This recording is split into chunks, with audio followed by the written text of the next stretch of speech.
Love and truth are inextricably connected. If I really love someone, I have to be honest with them. And if I want to be honest, I have to really care about them. Welcome to Divot, the community for people making their mark in the world, where each week I sit down with the greatest minds in business, tech, sports, and entertainment to uncover the moments, decisions, and lessons that shape their journey so you can shape yours. Go to divot.org to learn more. Subscribe on YouTube, Apple Podcasts, or Spotify. Divot. Today we're in Los Altos, California, sitting down with a leader who has reshaped how managers and teams work together. Kim Scott is the New York Times bestselling author of Radical Candor and Radical Respect. She's also the co-founder of Radical Candor, the company helping leaders worldwide create cultures of clarity and compassion. Since introducing Radical Candor, Kim's books have sold more than 1 million copies, been translated into more than 20 languages, and inspired a global movement around giving feedback that's both direct and caring. Kim has led teams at Google, taught leadership at Apple University. Her journey is about honesty, respect, and humanity, and has redefined the way we work and lead in today's world. Hope you enjoy it. Thanks so much for having us. Thank you for being here. I'm excited for our conversation. In your beautiful home, tell us about first these rocks. Incredible rocks that we're sitting on. Well, they're nice, they're soft, they're not actually rocks. I would always rather be outside than inside, and I'd rather be comfortable than uncomfortable. So I don't know, I saw these in a store and I'm like, I have to have them. And now every holiday, every birthday, my kids say, what do you want? I'm like, a rock. And my kids are like, enough with the rocks. But I love them. What do you get out of being in nature or being outside? I love backpacking. I love hiking. I take a walk every day. My husband and I take a walk, which is really nice. Just here around your house in the hills? In the hills.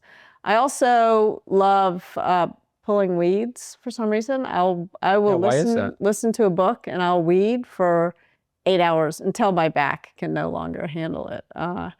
I'm kind of interested in like what's growing, and I want to get native California. I like poppies, California poppies. I'm trying to get the poppies to grow.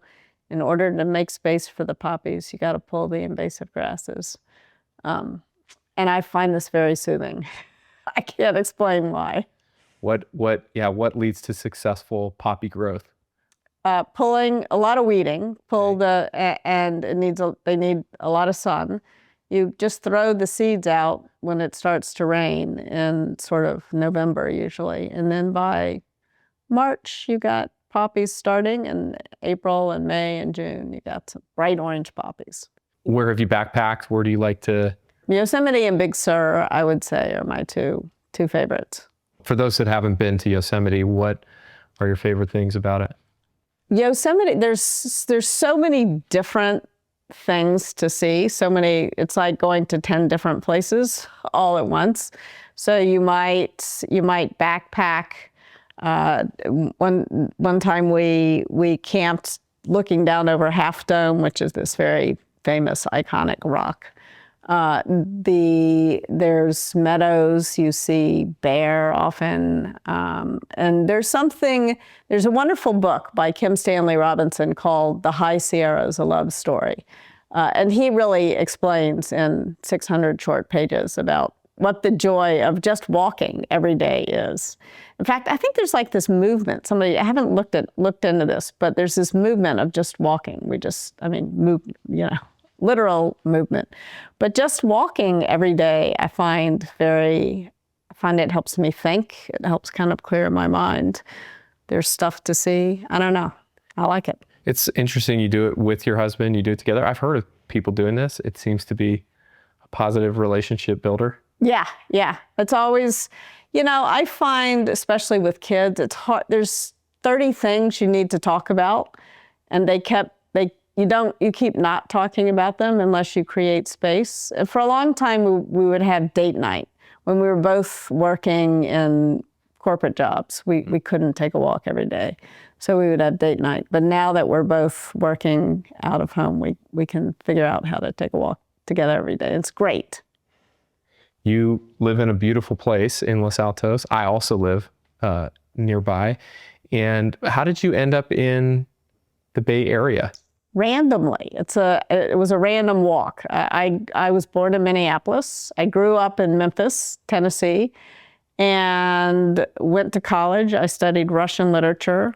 The reasons why is a long story, but another random story, but I did. And then so I graduated from college in 1990, and I was very interested in Russian literature and also in arms control. The Berlin Wall fell my senior year. I'd been studying now it seemed like all these problems that had been so intractable seemed to be resolving themselves. And so I moved to what was then the Soviet Union to do a project on arms control, on sort of swords into plowshares. The Soviet Union, we were going to have this peace dividend, and we were going to stop making weapons and start making useful things for life. Stop making tanks and start making tractors, that kind of thing. Didn't quite work out the way we had hoped it would. A little bit different. Yeah, but that was very interesting. And then the coup happened. My first, it was very interesting the way it happened.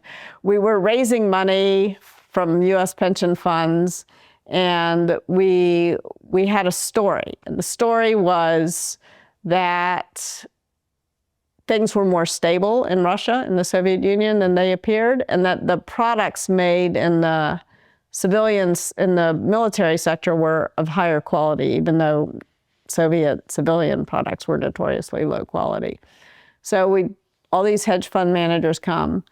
We're driving to our first factory visit, and there's a column of tanks coming at us. So first part of the story about stability out the window. And then we look out the window, every third tank is broken down. Second part of it. Anyway, that company put the money in China, but I wanted to stay in Moscow. And I wound up taking a job at a diamond company and starting a diamond cutting factory in Moscow, in like the basement of the KGB. It was awesome. This was a company started, or did you join a company, or? It was a company called Lazar Kaplan. Okay. They had diamond cutting facilities all over the world, and I started one in Russia. Yeah, it was really interesting. Teach me something about cutting a diamond that I don't know. It turns out that spinning a copper disc impregnated with diamond dust is way better than a laser. A laser burns away too much of the diamond. There you go. Wow. The old tech way they did it 100 years ago. Are you still lasering your own diamonds here in the basement somewhere? No. There's no no need for that. No need for diamonds. Okay, so if I have an issue with the diamond, I'm not coming here. No, I don't know. I never knew much. This was actually my first job in management, was hiring these diamond cutters who did know about Russians. Yeah, Russians. And I thought this was going to be totally easy, right? The ruble was collapsing, and I had dollars. I was going to pay the dollars. And, I had studied Russian literature, not business. I was like, business is so simple. All you do is pay people, right? So I went to them. I'm like, here's your salary. It's 3 times bigger than your current one. Let's go. And I thought that would be, and they were like, nope. They wanted a picnic. Money wasn't. So I'm like, well, I can have a picnic too. So we went out, we had this picnic where most of the way through a bottle of vodka, when they started asking me, and as you can imagine, given what's happening in the world, I've been thinking a lot about these guys, and they were all guys. I've been thinking a lot about them, but they started asking me what I would do if things went sideways in Russia, and would I help them get their families out. And so this was just after the collapse of the Soviet Union, and I had a sudden realization that the thing that I could do for them was not so much pay them. I mean, that was important, but that was necessary, but not sufficient. It was my job as their manager to care about them. I was like, oh, management is actually interesting. It's not just this transaction. It's interesting that they would value that more than the money that they could make from you, that relationship that they have with someone on the outside, the sort of security around that was worth more than you paying them triple what they could make somewhere else. Yes, and there wasn't that much to buy in Russia at that point anyway. So money didn't buy you much there and then at that time. You're famous for a number of things, but particularly this concept around radical candor, which is all over the business world now. I feel like I hear it, and it's almost a daily basis. Somebody says something along the lines of this. Is this a phrase that people were using before you started using it, or was it things that you put together, or where does that phrase radical candor even come from? Yeah, it's funny, as I was thinking about the ideas, for a long time I was calling it tough love, which would not have sold so many books. And I had given a talk actually at Qualtrics at their user conference in Utah, and the talk went well. I still hadn't come up with the term radical candor yet, though. And Dan Pink had talked right after me, and we wound up in the elevator together. And I asked him for feedback because that's what I do. And he said, tough love is not quite right. I wonder what's a better way to say it. And somewhere between the first and the 14th floor, between the two of us, we came up with radical candor. So I owe him. It works to solicit feedback. I recommend it. Is that, and that just, it's kind of like you've heard that idea and it kind of just clicked, or as you came up with that, it clicked all these other pieces into place, that was the best way to describe it? Or it really is a great way. We'd love to hear what it means to you, but it really is a great way to explain this concept around feedback. Yeah. So radical candor means to care personally and challenge directly at the same time. That's all. Why do I call that radical candor? Because it's so rare and it's so sort of fundamental to all kinds of human communication. I think the relationship between boss and employee is especially tough because hierarchy makes relationships hard and it makes communication hard. And so if we can learn how to show people that we care at the same time that we challenge them, and if we can do that up, down, and sideways, and by the way, it works at home too, but it's especially, I think, important at work and rare at work because often hierarchy is a silencer. And so if you're the boss, flattery is going to come at you like a thick and dangerous fog. And so you need to learn how to solicit it, and you need to learn how to give it if you're going to help people achieve their full potential. When did you first realize this was not well understood? Well, I struggled with it a lot myself. I mean, I was raised in Memphis, as we've discussed, and believe me, I was not raised to be radically candid. I was raised to be nice, never to say no, all of that kind of stuff. How nice, And so I struggled with it a lot early in my career, and I had a couple of experiences where I realized that not saying the thing was actually cruel. It was not nice at all. It was not kind at all. How does that make sense of that? Yeah, so I'll just tell you the story. I had hired this guy, we'll call him Bob, and I liked Bob a lot. He's smart, he's charming, he's funny. He would do stuff like, we're at a manager offsite playing one of those endless get-to-know-you games. And it's a startup, everybody's getting more and more stressed out. They got to get back to work. And Bob is the guy who has the courage to raise his hand and to say, I can tell everybody's stressed out and needs to get back to work. I've got an idea. It'll help us get to know each other and it'll be really fast. Whatever his idea was, if it was fast, that's what we were going to do.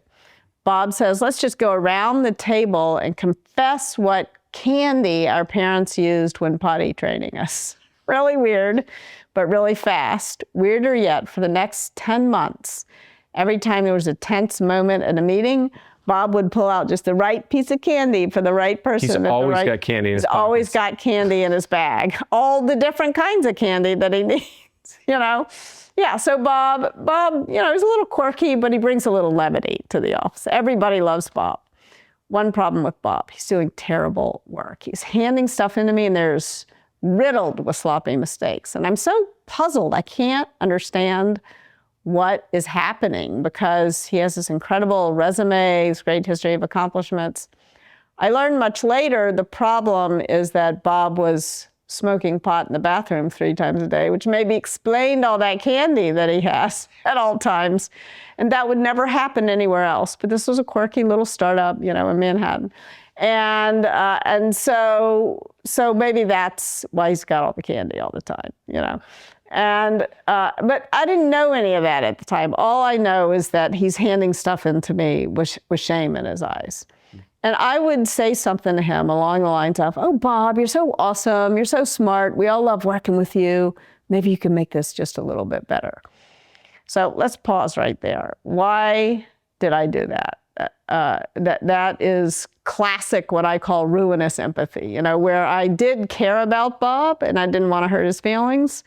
But because I was afraid to hurt his feelings, I didn't challenge him. So ruinous empathy. But if I'm honest with myself, there was something a little bit more insidious going on there. Because not only was Bob popular, Bob was also kind of sensitive. And there was part of me that was afraid if I told Bob in no uncertain terms that his work wasn't nearly good enough, he would get upset. He might even start to cry. And then everybody would think I was a big you-know-what. So the part of me that was worried about my reputation as a leader, that was the what I call the manipulative insincerity part. I was neither caring nor challenging him. The part of me that was really worried about his feelings and therefore afraid to say what needed to be said, that was the ruinous empathy part. That's where you care but you don't challenge. And this went on for 10 months. And eventually the inevitable happened. And I realized if I didn't fire Bob, I was going to lose all my best performers. Because not only had I been unfair to Bob not to tell him when his work wasn't nearly good enough, I'd been unfair to the whole team. And everyone was frustrated. Their deliverables were late when Bob's deliverables were late. They weren't able to spend as much time on their work as they needed to because they were having to spend so much time redoing Bob's. Have you ever been there? I've been there. It's a familiar story. Many times. Yeah. They were fed up. And the people who were best at the job, they were going to quit. They were going to quit. They wanted to do the best work of their lives. And they were going to go someplace where they could do it. And so finally, I sat down with Bob to tell him where things stood, probably 10 months after I should have started this conversation. And when I finished explaining to him what was going on, he looked me like right in the eye and he said, "Why didn't you tell me?" Yeah. This question is going around in my head with no good answer. And then he looked at me again and he said, "Why didn't anyone tell me? I thought you all cared about me." And that was the moment when I really was like, what I'm doing, my intentions are good. I wanted to be nice to Bob, but the result was not at all good. I was not so nice in the end. I didn't have words for it for a long time, but that was the moment when I really started struggling with this. Most people that join any job, they want to do a good job, right? They want to have success there. Yeah. And so there's this weird balance of like, hey, I want to do a great job, but also, and I don't know, you know, am I really ready for what's coming? Am I really ready for that kind of feedback? Or you give somebody that feedback and it can feel like it's taken the wrong way, or there's this like cultural thing that, we just want to be nice to people. We just want to please people. Don't want to rock the boat. What is your sense? Does everyone appreciate getting honest feedback? No, of course not. Of course not. I mean, do you? Like, I don't. It's very hard. It's very hard for me. Like, I really want to do great work. I want to get better at my job. Like, I want to have a growth mindset. Yeah. All those good things. But it still really sucks to hear when I've screwed up. You know, I don't like to hear that. And I don't think anybody likes to hear that. And so the question is, you know, how can we begin to develop this mindset where we do want to know because we want to do good work, we want to build better relationships, we don't want to let down our colleagues, where we're willing to know and also willing to tell people. Is this a trait of the best leaders, or do you see great leaders who don't accept feedback as well? So I don't think of it as a trait. I think of it as a skill. I think it's very dangerous to attribute this to like a personality type. I think that this is something that we can all get better at. And I think this is something that we all fail at. Like if you think about radical candor as a 2x2 framework, care personally, challenge directly. So the vertical line is care personally, horizontal line is challenge directly. You've got radical candor where you're caring and challenging. You've got obnoxious aggression where you're challenging but not caring. You've got manipulative insincerity where you're neither caring nor challenging. And you've got ruinous sympathy where you're caring, but you're not challenging. And it's very tempting to use these words, like to start writing names in boxes. And I beg people not to do that. Use this framework like a compass to guide specific conversations with specific people to a better place. I don't think this comes naturally to very many. I've never met anyone, in fact, for whom this comes naturally. If you become good at it, you've learned it, you've practiced it, you've worked at it over time. Yeah, and I think there are leaders who succeed despite more radical candor failures than successes, for sure, because they surround themselves with people, or because like sometimes you stumble upon a business model that's where you got money blowing out of the air conditioner vents. Like success is a really good deodorant. So certainly I'm not going to say every single successful leader is good at radical candor, but I think every single leader could build a more happy and successful team if they get better at radical candor. Mostly at soliciting it, like also giving it, but it all starts with getting it. Let's start at the first part of caring personally about somebody. What does that mean? There's this conversation, there's this moment of delivering feedback.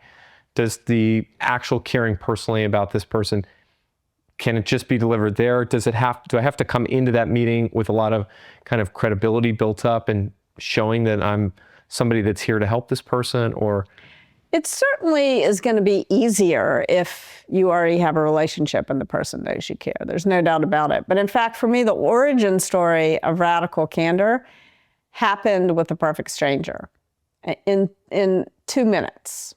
So it's a lot of people think, oh, it's got to take forever, these crucial conversations that are going to take hours. I think of radical candor not like a root canal, but like brushing and flossing, like impromptu 2-minute conversation. So here's an origin story. I had just gotten a dog, a puppy, and I loved her. I loved her so much. I'd never said a cross word to her. And as a result, she was totally out of control. And I was taking her for a walk one night, and she's jumping all over the place. And she jumped in front of a speeding cab, and I pulled her out of the way in the nick of time. And this man, a perfect stranger, looked at me. This cab speeds by, my dog's almost just gotten squashed. This man looks at me, and he says, I can tell you really love that dog. That was all he had to do to move up on the care personally dimension, was just notice what was going on for me as a human being in that moment. He didn't need to know my birthday or my kids' names or take me out to lunch. It's just super fast. Just notice that person's humanity. But he said to me, you're going to kill that dog if you don't teach her to sit. And then he pointed at the ground, this kind of harsh gesture, and he said, sit. The dog sat. I had no idea she even knew what that meant. I kind of looked up at him in amazement. I said, what? And he said, it's not mean, it's clear. And then the light changed, and he walked off, leaving me with words to live by. This ghost, this man from the future came to visit you. Yeah, exactly. And so I think it's really important to remember that. It's not mean, it's clear, and it's about these impromptu 2-minute conversations that you're having with people in the moment. People always talk about the sandwich. Yeah. Come in, give them a compliment, lay in all that stuff in there that stinks, and then bring in, the bottom and, round it off in a nice way at the end. Is that? People see right through. I mean, if you'd say to me, Kim, I love your glasses. Your book kind of sucks, but, cool shoes. That's not making me feel any better, And I think too often the problem with the feedback sandwich is that it's an understandable instinct. Like, I dread this conversation that I have to have with you. And so I want a formula. I want you to tell me exactly what to say and how to say it. And basically, when you're asking for a script or a formula like that, you're asking not to actually say anything you really mean. And so the problem with the feedback sandwich is that people tend to use praise as though it is a, you know, as though that praise is how you show you care personally, and criticism is how you challenge directly. But the problem is that you want your praise, then you wind up with ruinously empathetic praise and obnoxiously aggressive criticism. Your praise should show you care, but it should also challenge people to do more of whatever the good thing is. And your criticism should challenge directly, but it also needs to show you care, right? So you want both to be both. And there are going to be some people, you want both praise and criticism to both show that you care and challenge directly. Then the question becomes, when do you mix them up together and when do you offer them separately? And that depends on the person you're talking to. So if you're going to give me some criticism and you mix it in with some praise, all I'm going to hear is the praise. It's maybe a personality flaw, but like if you're going to criticize me, you better just give me the criticism. If you're going to praise me, you can give me criticism and I'll just hear the praise. But if you're going to talk to my brother and you want to give him praise and criticism and you do it both in the same conversation, all he'll hear is the criticism. He won't even hear the praise. So you need to make sure that I always say radical candor gets measured not at the speaker's mouth, but at the listener's ear. And so you want to make sure that you're paying attention to the person you're talking to and delivering it in a way that they will hear it. Tailor the message specifically and deliver the message in a way that is best received by the person you're speaking with. Yeah. And that in itself is showing care. Yeah, of course, because you've kind of got to get a sense for this person, even if you don't know them. It's like even the stranger on the street, he could tell, I can tell you really love that dog. You want to get on the same side of the table with the person. You want to be humble. Like you may be wrong about what you're saying, but you want to state your intention to be helpful. How do I quickly identify which quadrant someone is in so that I can best share this feedback with them? Yeah. So it's not really about what quadrant they're in. It's like, where are you landing? Where are your words landing?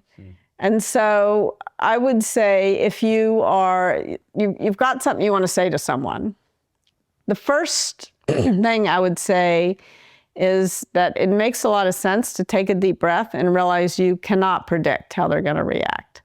And don't have so much dread about it. I was teaching a class and one of the students said, feedback fills me with existential dread. And I think that he was not alone. A lot of people feel that way about feedback. Sure. And the reason is that even though most of the time it's going to go fine, like 9 times out of 10, the person will just say, oh, thank you for letting me know, and you'll move on. It's no big deal. 1 time out of 10, you might get a bad reaction. The person might be sad, or the person might be mad, or the person might sort of just brush you off. Maybe they're defensive, or they didn't hear you, or whatever. And so I think it's useful this is why I like the 2x2 framework. It's useful to think about when you need to move up on care personally and when you need to move over on challenge directly. So if the person seems sad, that's obviously your cue. You don't want to back off your challenge, because then you leave them both sad and confused, right? That's not an improvement. So you don't want to say it doesn't matter if it does matter. But you want to take an extra beat to say, maybe I didn't say that in the best way, or it seems like I've upset you. I don't want you to be discouraged. Here's the bar. You didn't hit the bar, but I'm here to help you clear the bar next time, So you want to move up on care personally. With your research, what percentage of people are willing to accept this? You mentioned like some are going to be positive, some are going to be negative. What percentage of people are willing to receive feedback in some sort of positive way if delivered in the correct way? I think that there are very few people who just never want any feedback, because as long as the person knows that this is not a judgment of them, that most people want to grow and they want to succeed. And so if they know that if they learn this stuff, that they can do better next time and that they can grow and succeed, then they do accept the feedback. There are occasionally people who have such a rigid, fixed mindset that they cannot accept any criticism, and that they're suspicious of any praise, right? And that can be very difficult to work with. But that is, I would say, my whole career, I've met maybe 2 people who I would put in that category. And then, you know, I mean, that's not a good fit for my team because there's going to be a lot of feedback on my team. There probably are some jobs where people don't need feedback. I mean, that's not my business, really. I can't think of what they are, but I'm sure somebody can. Everybody needs feedback on something. I think so too, but I hope for those people's sake they find a place where feedback is less part of the day and less needed all the time because it's so hard for them. How can a leader balance being authentic and delivering they think is, you know, good and fair feedback while also balancing this idea of like could put you at risk for your job? So let's talk about it kind of up, down, and sideways because it feels different. It feels different up, down. It's the same, like the order of operations. The thing you need to do in order to practice safe radical candor is the same up, down, and sideways. You need to start by soliciting it. Don't dish it out before you prove you can take it.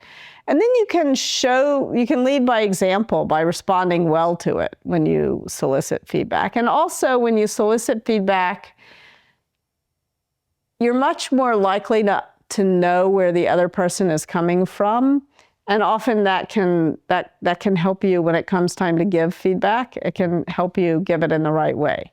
So get it, then you want to give it. And feedback is both praise and criticism. So you don't want to give the sandwich, but you want to make sure that you are expressing gratitude and appreciation, that you're giving praise, and that you're giving more praise than criticism. So with your boss, you know, it's not kissing up to tell your boss what you appreciate about what they're doing. With your peers, it's easy to feel like maybe it's patronizing to give them praise, but there's stuff your peers are doing that is making your life better, that you really admire, that you really appreciate. And a huge part of building good relationships with people is expressing gratitude and appreciation. So, and that's true up, down, and sideways. I think it's especially true with your peers. And then with your employees, if you're a manager, you want to make sure that the people who work for you know that you're noticing the great work that they're doing. And also when you give public praise, then you're kind of setting the bar. You're showing what good looks like, and you're showing other people so it scales. So you've solicited feedback. You've given praise, and now it's time to give criticism. And the reason why I think it's more dangerous not to say it than to say it is because if you hold on to it, you're going to get more and more upset. And then when you do finally say the thing, then you're going to say it maybe in a way that's not so good. So very often, I think when people are giving, one fear is if I criticize my boss, I'll get fired, or I'll get, I won't get this promotion, but in my experience, the people who have the best relationships with their leaders are the people who are not afraid to speak truth to power. Most leaders really appreciate that. And the reason they appreciate that is because so often what happens is an employee doesn't say the thing. And so their manager has no idea they're doing something that's upsetting them. and it gets worse and worse. And then the employee starts to like build this story about what a horrible person the manager is, evil. And then like the manager becomes this employee's projection screen for all their unresolved authority issues. And like that's not a recipe for success right there. It's the same on the flip side of the story with Bob at the beginning with this person on your team. It's almost the same with somebody up above you, and these things can build and grow and turn into something much bigger than they need to, which leads to all these negative consequences, both personally for people as well as for the business. Yeah. So whether it is up, down, or sideways, you want to solicit feedback, give praise, give criticism, give it soon before it blows up. And then you want to gauge how it's landing. And if the person is sad, move up on care personally. If the person is mad, this may be the hardest part. If the person is mad, you also need to move up on care personally. So let's say you're my boss, I give you some feedback and you started yelling at me, like you're mad about what I said. It's very hard for me to care personally about you in that. That is not how I'm feeling, you know? Yeah. So what do you do to try to get above the line when you're in that moment? I think the right thing to do is to get curious, not furious. Like, what is going on for this person right now? Like, why did Kim just, you know, or why did Derek just drop an F-bomb at me or something like that, you know? And so I want to try to, rather than assume that you said that in that way because you're a big jerk, I want to try to figure out what's going on for you. Like, what was it about what I said that made you so angry? So that helps me. Maybe I'm not at the very tippy top of care personally, but I'm caring enough about you and our relationship not to get mad back, right? Because if you yell at me, my temptation is to get mad back, and then we're both down there in obnoxious aggression together. Yeah, but what if I understood what you're saying is dive in, ask questions, try to get to the root of what's really going on, which is interesting because it may actually not even be you. Yeah, yeah. Maybe something completely different from the conversation you're having to why they're yelling or why they're having a horrible day or week. Or maybe you're yelling because, you know, your dog threw up this morning and you're still grouchy about it, you know. Yeah. And then if I say, well, this is not like you to talk, and then you can tell me about the dog and we can laugh about it, you know. Yeah. As opposed to resentment building up. So I think that is the way to practice safe radical candor, whether it's with your employees or your boss or your peers or your kids, like it works at home too, your spouse. In radical respect, you talk about the difference between respecting achievements and someone's humanity. Could you tell me a little bit about what that means? Yeah. So one of the things that's confusing about words is that they often have two very different meanings. And respect can mean to honor someone's achievements, but that's not what I'm talking about with radical respect. What I'm using the second definition of respect, which is the unconditional regard that we owe each other for our shared humanity. And that is something that you don't have to earn. Like my ability to acknowledge you as a fellow human being who deserves, you know, my understanding, my regard for our shared humanity is very different than, you know, you have to earn my respect as a baseball coach or something like that. You describe this sort of bias and bullying and other things that people experience. Do you think a lot of leaders kind of do these things that have that kind of impact? They do it maybe a lot of times not even realizing what they're doing, but without that intention, or are some people just sort of wired that way to kind of, they use work as a vehicle to kind of dominate, outlet to dominate? Yeah. No, I think most people, I have a very positive impression of humanity, despite everything right now. Sometimes that's from your diamond cutting experience in Moscow made you. Exactly. I mean, just most of the people that I've worked with in my career have been really good people. And there's some notable exceptions, but the vast majority of people are good human beings. And they have good intentions. And they want to create a respectful work environment. I mean, I don't know, it would be so irrational to wake up in the morning and say, I'm going to hire exactly the best people in the world for my company, and then I'm going to tell them to sit down and shut up. Like, that makes no sense. Like, you intend to create a respectful work environment. I think if I love a good 2x2. So radical respect is about optimizing for collaboration, not coercion, and honoring everyone's individuality rather than demanding conformity.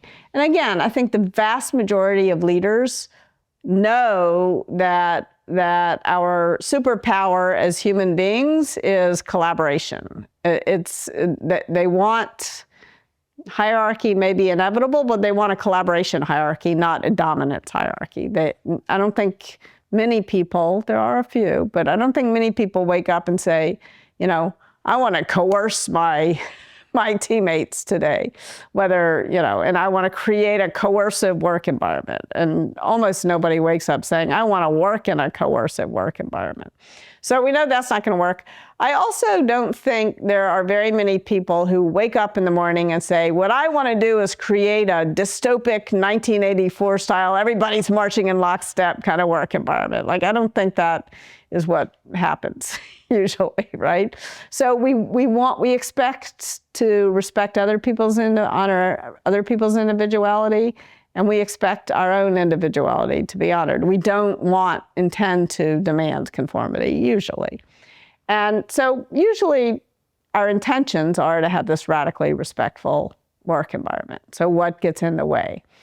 And I think there's a million things, but I boil it down to 3: bias, prejudice, and bullying. By the way, in today's environment, sometimes I have to call it unintended offense instead of bias. But anyway, bias is just not meaning it. It's like these slips of phrase, these unconscious bias. Whereas prejudice is really a very consciously held belief, usually incorporating some kind of unfair and inaccurate stereotype.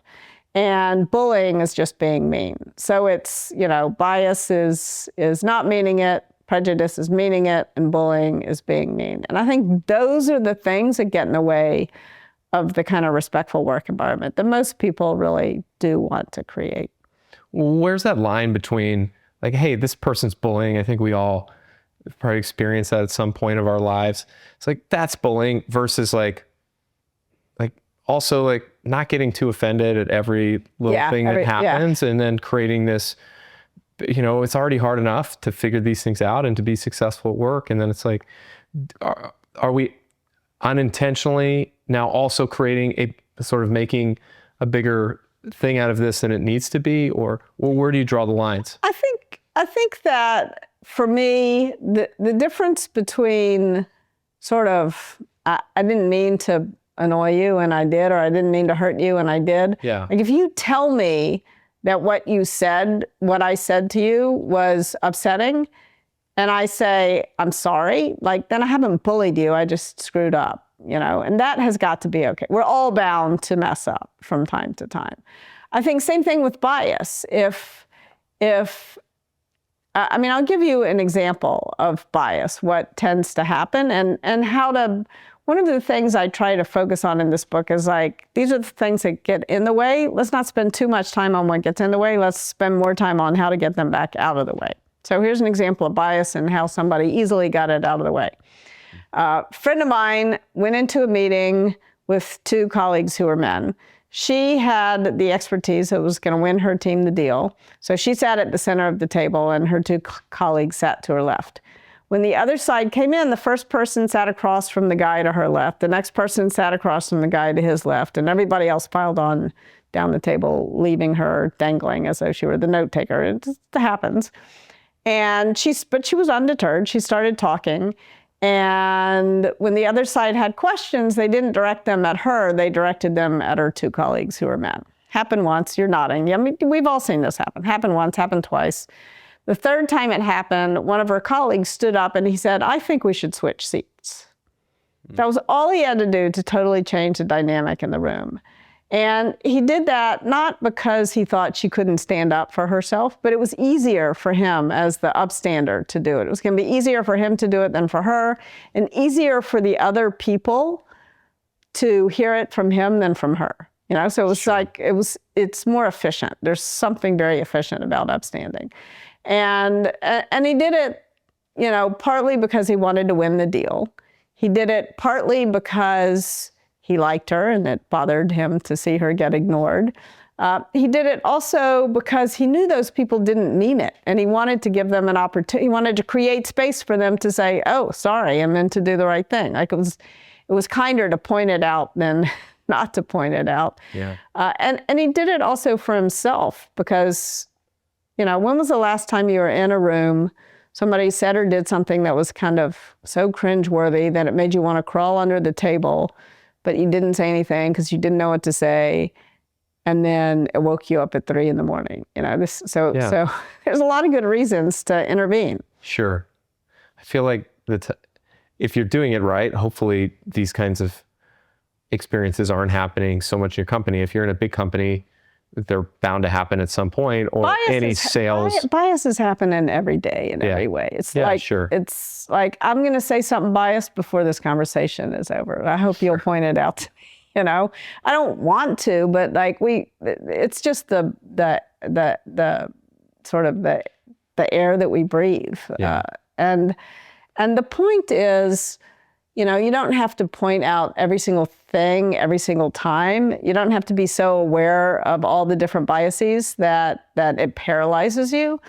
But you do need to become aware of the biases you have that are preventing you from working well with the people who you interact with day in and day out. Yeah, for sure. And for sure, I have my own biases. I think it's this difficult balance because it's not a framework. It's not always so black and white where it's like, hey, you can get offended at everything, anywhere you go, and every moment of the day if you're not careful. And at the same time, it's not a productive way to live. Yeah. And work, that's not to diminish when something difficult happens at work and, somebody diminishes you or puts you in the corner it's just like striking that right balance of creating a culture where we're not going to get so offended that we can't get anything done or figure out ways to work together, come together with different experiences, but also we're going to really build each other up and make sure that everybody feels like it's like a meritocracy. They have an equal opportunity to speak and to contribute, and that everybody really is important.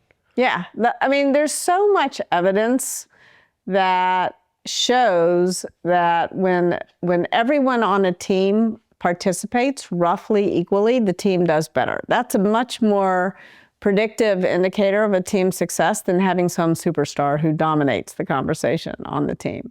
And so if somebody is, without meaning to, silencing someone on the team, not only is that unfair to the person being silenced, it's unfair to the whole team. It's unfair to the person who's doing the silencing, who may not even be aware of what they're doing. And so what I talk about in Radical Respect is figuring out these, I have this purple flag that I'll wave on my team, figuring out these very quick, low stakes way to help each other be aware, not of every unconscious bias that might exist in the world, but the ones that are getting in the way of our team's ability to work together. Those are the ones you need to focus on. And if somebody's upset, they should say so. And if they're upset by every single little thing, then you've got a different problem. But there are not that many people, I think, who are upset by every little thing. But all of us. I had a boss who said every single person on the planet has a red word. There's something you can say that will cause me not to listen to the next 10 sentences out of your mouth. Yeah. So if you call me a girl and not a woman, and I'm not saying that this is objective, bad, but it's going to bug me. Yeah. And it's going to be easier for you to call me a woman than it is for me to change that deeply ingrained, it's going to be fingers on a chalkboard. And so just talk to your team and Should we all put those red words on our LinkedIn or something? No. It doesn't need, but you should talk to the people who you collaborate with closely should know what your red words are. And you should know theirs. What's your red word? I bet you have one. For sure I have one. I don't know. Yeah. You'll think about it. Someone calls me bald, maybe. I don't like that. Yeah, definitely. There are definitely things that trigger me. 100%. And it Like does. you don't love curse words. Certain words, I don't. Yeah. And that's like, so I'm not going to use those words, Yeah. even though I might use them in some other context. Like I can honor that. Thank you. Right? Others care less. Yeah. Some of my other guests. Yeah. Well, it's this is the thing about biased language. It's like you have a habit of speech. It's very hard to change that habit of speech. Well said. But I've gotten in trouble for my curse words, so I think I can do it. Thank you. You've coached some of the best CEOs in tech, Dropbox, Qualtrics, Dick Costolo at Twitter. What common threads do you see amongst some of the best leaders in tech?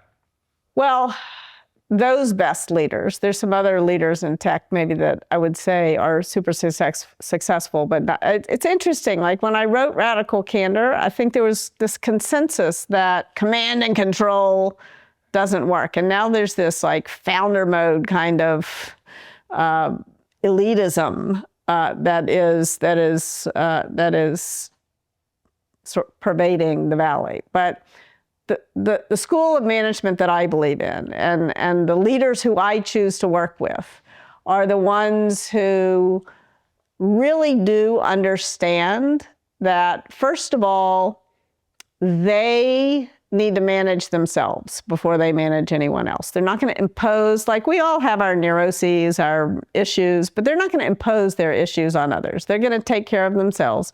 Then they're going to focus on their relationships. Like when I started coaching Ryan Smith at Qualtrics, he said to me, it's one of his first questions, this is how I knew I was going to work well with him, is he said, can you help me build trust faster with my team? He had just hired a group of new executives, and he knew that in order for them to work well together, the thing that he needed to focus on was building trust with them.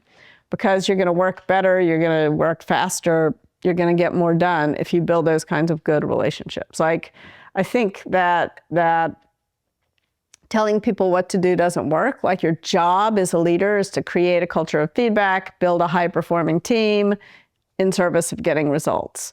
And you cannot do those things well if you don't have good relationships with your direct reports.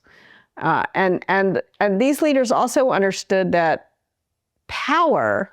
a power difference is damaging to a good relationship. So they knew how to lay their power down, get on the same playing field with their team, and build these good relationships so that they could solicit feedback from their teams, and so that each person on their team was unafraid to speak truth to power, so that they could give praise without seeming patronizing, so they could give criticism without discouraging people unduly, so that they knew their people well enough and what each person wanted, so that they were putting the right people in the right roles and keeping them challenged at the right level over time. And when it came time to getting results, they knew that they didn't grab the decisions. They knew that telling people what to do doesn't work. They knew how to drive results collaboratively. How do you balance that? Like, I need to get stuff done as a leader and I want to push the ball forward with, hey, I want to share the vision and empower my team because there's so many more hands and smart people here than me to make this happen. I mean, as the leader, you're very rarely the one getting stuff done, actually. Your job, I think, is as the leader. I mean, you want to keep your fingernails dirty. So you do get to, actually do some quote unquote real work. But most of your work as the leader is to make sure that you're on a regular basis building these relationships with people, and that you're listening to their ideas and nurturing, helping to nurture their new. It's not, you may have some ideas too that you get to, but it's mostly about listening to their ideas, helping them clarify their ideas, creating this culture of debate. I call it the get stuff done wheel. Listen, clarify, then you debate, then you decide. And you don't decide as the leader, you're pushing decisions into the facts. Then it's time to implement but you're not the one usually doing most of the work, the actual, individual contributor work. And then you've got to be willing to learn how it's going and whether you made the right decision or are you working, are you executing well?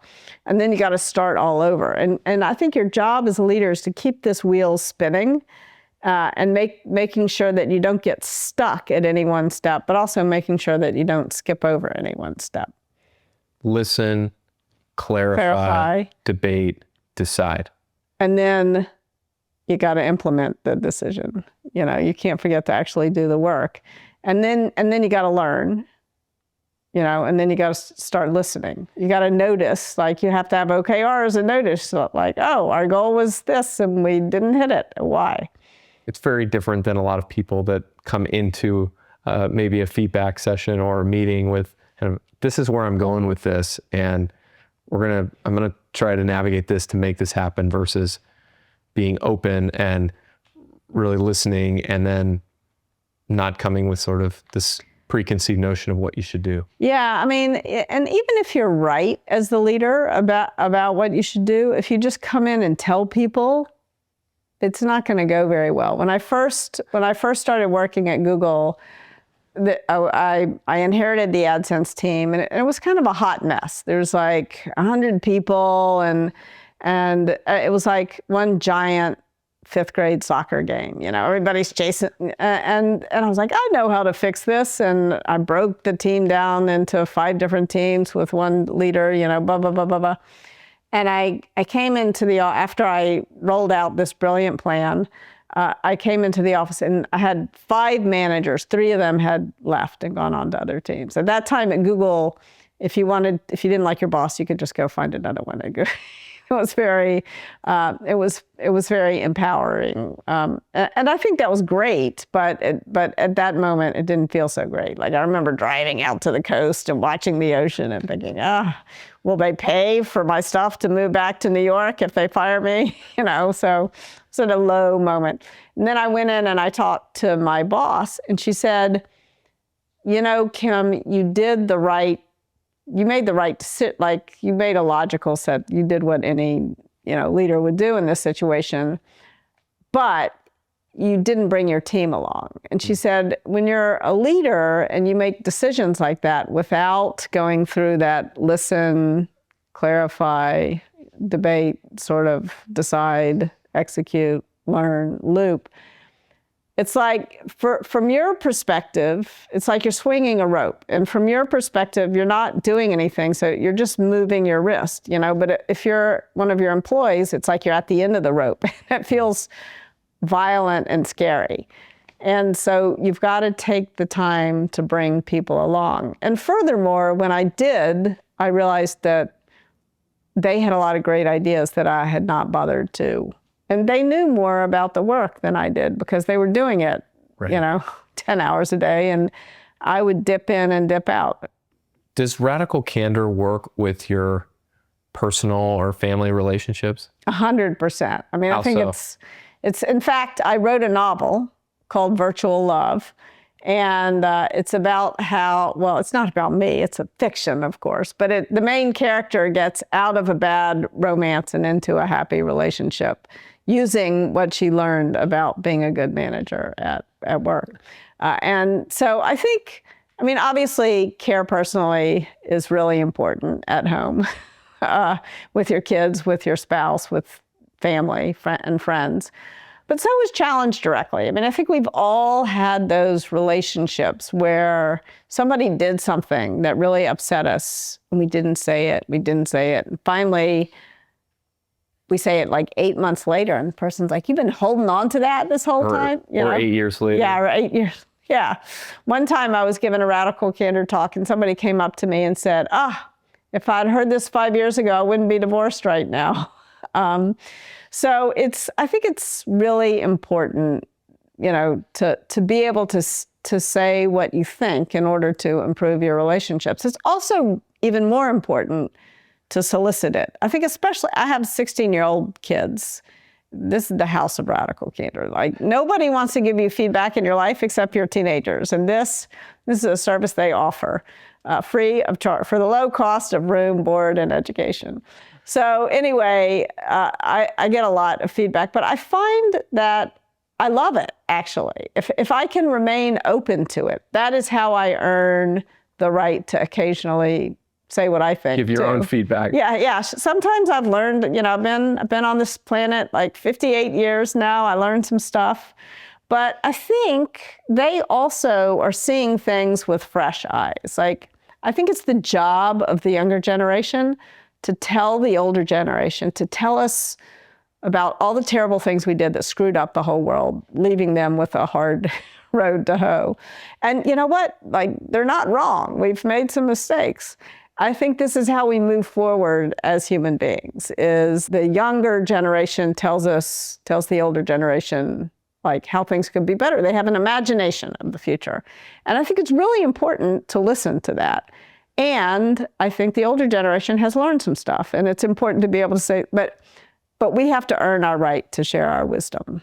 Let me give you a scenario and tell me how to deal with it. Let's say I have a situation in my family and I haven't dealt with it, and it's gone on year after year after year. Yeah. And it's you got a little feedback debt. And building and building. I've got a lot of feedback debt. And this is somebody I care deeply about. But at this point, I don't know how to get this message out in a way that's not going to create all sorts of additional problems. And this is not somebody that I can leave the company with. This is somebody I'm in their company for the rest of time. Yeah. How would you coach somebody on trying to solve a deep problem that should have been resolved a long time ago and still maintain a positive relationship with somebody who you do care a lot about? Yeah. I think that once you're in this kind of situation where you've got so much feedback debt, you've probably got a story in your head. They've probably got a story in their head. This is going to be kind of this is going to be like, why didn't you tell me 8 years ago, kind of thing. Maybe this is more than Radical Candor is about these impromptu 2-minute conversations. And if you have these impromptu 2-minute conversations, then hopefully you don't need the crucial conversation. Now, maybe you need something a little deeper. But the one thing I would say about this conversation is I would start by just copying to it. Say, there's something that's bothering me, and it has been bothering me for 8 years, and I should have said something 8 years ago. Like, I've messed up, but I don't want to keep messing up. I'm going to it's better late than never. I'm going to tell you now. We're going to talk about this now. That's a great way to approach it. Yeah. I could just, you messed up. You should have said something a long time ago. Just admit it. What is the difference between coaching and therapy? You've been with these CEOs and you probably get all sorts of different parts of their business and their lives, and it's all intertwined. How do you separate those two things? It's nuanced and really important. And it's something like, I have a therapist and I talk to my therapist about, this person I'm coaching is talking about this. This feels like I'm wading into territory that I don't have the skills to deal with. And so I think part of it is just being aware of it. In an ideal world, I think that every leader has a therapist and a coach. At a high level, the difference is a therapist has spent years dealing with sort of emotional, psychological issues and going deep on deeply personal issues. The thing that I bring to the table as a coach is I've walked a mile in your shoes. I've been a CEO. I know, whereas a therapist is doesn't quite have the imagination for the it's weird. Being a boss is a really weird thing. And if the therapist has never been a boss, they probably can't even imagine all the things that go wrong. So a therapist hasn't spent 4 years thinking, it took me a long time to answer the basic question of what do managers do, even though I had been a manager when I started to write this book for 20 years. And so I spent a lot of time doing that job and then thinking about doing that job. So that's what I bring to the table as a coach. So I'm going to talk to you about creating a culture of guidance, about building a great team, about who to promote, who to fire, who to push to do better work.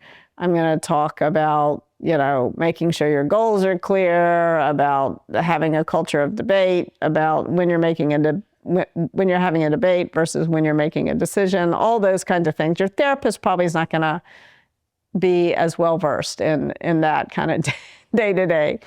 But if you're feeling depressed, like, I don't know that much about depression, you know? And if you're feeling anxious, I mean, you're gonna feel anxious all the time, but I can't tell the difference between healthy anxiety and unhealthy anxiety. And so that's kind of high level, the difference.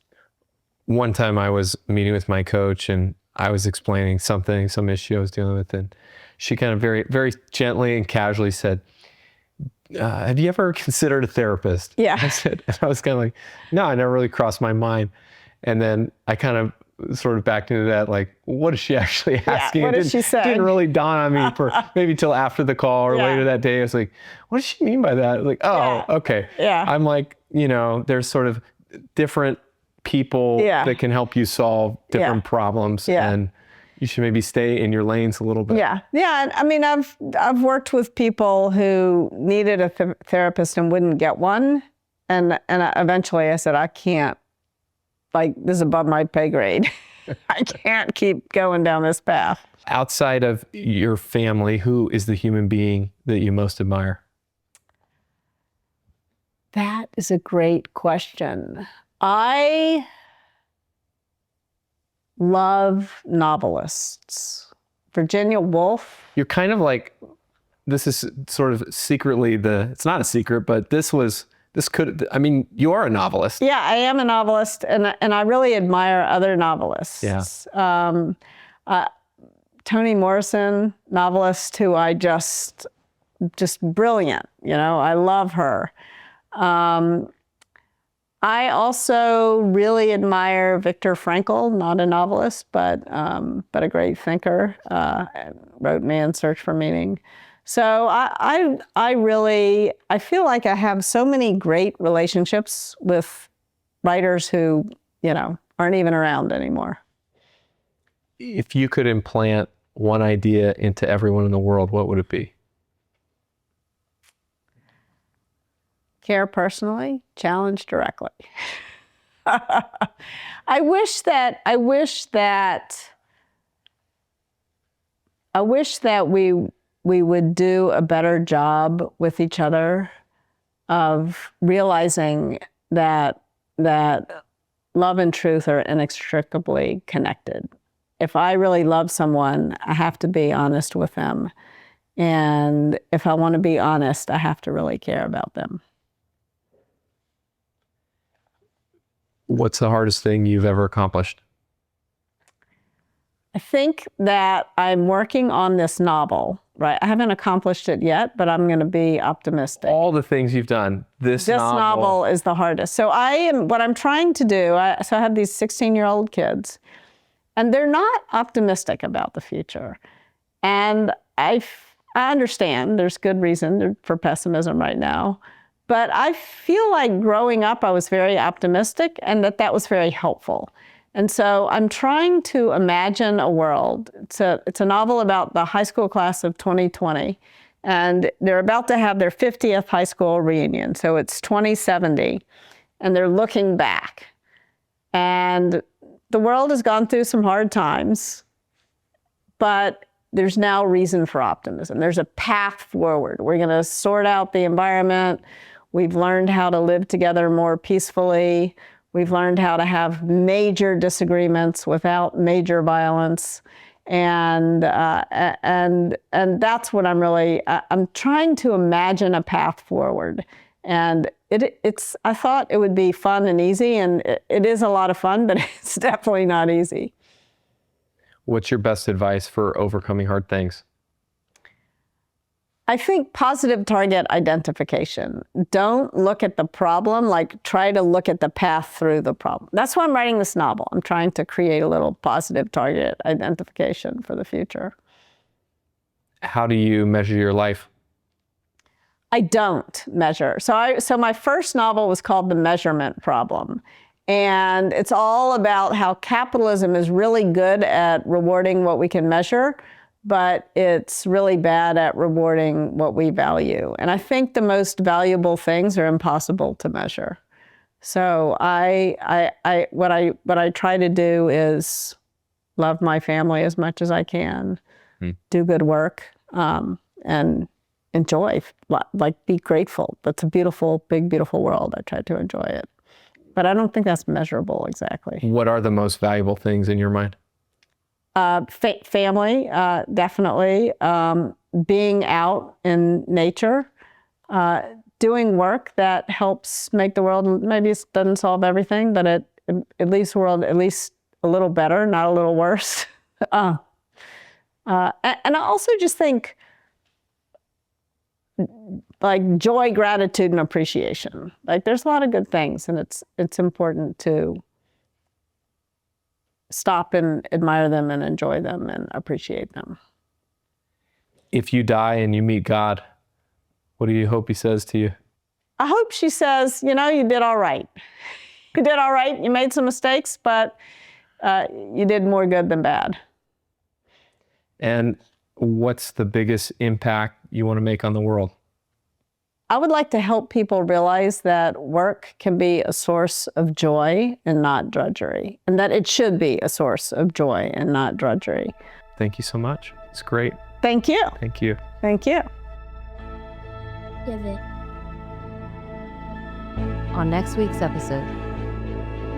So what AI does is it lets effectively everybody act, 3 times bigger or 5 times bigger or 10 times bigger. But because we've never reached the saturation point to the amount of talent we actually would like to have in our company and the amount of things we'd like to do in our company, it doesn't, then the role of human labor doesn't really go away in that process. We just get way more productivity per unit of human labor that we're doing.